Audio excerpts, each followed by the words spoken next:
bakunzi ba La Vie Chrétienne TV nongera ndabaha kaze kuri no chaîne yacu haba kumva ngurukana bumenyi mugende mugira subscribe kugira mushishikare kudukurikira. Hama uyu munsi nkaba ngiye kubashikiriza mu ncamake ikintu objectif yatumye dushiraho iki gikorwa.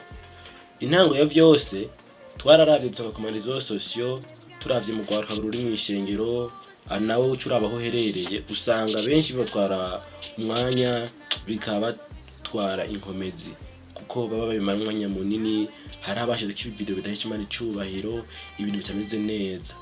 Natwe bisho dutera gukora cyane kugira ngo umwami Yesu Kristo tumwamamaze ku mbuga ngurukanabumenyi, tuvuge ubutumwa, dushinge intahe Yesu kuko nabashira ku busambanyi barabushirako.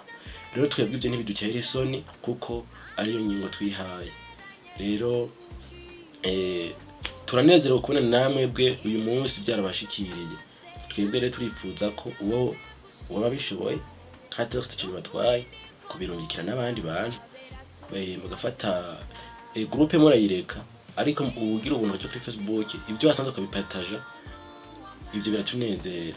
Ugiye kuri YouTube ibyo wasanzwe ukabipataja mu groupe urimo ukabirungikira abandi bakabibona kugira ngo umwami Yesu Kristo yamamare, ibyo ni byiza. Ugashyira muri commentaire kugira ngo tubone ibyo dushishikara kubarungikira n'ibibazo mufise, umwami Yesu Kristo nabahezagire. Hama rero kubipfuza icyo boterera cyangwa boduha inkuru kugira ngo dushike kwihangiro twihaye, baca kuri izi nimero zikurikira 61 67 171 915. Umwami Yesu Kristo abaduhezagire cyane.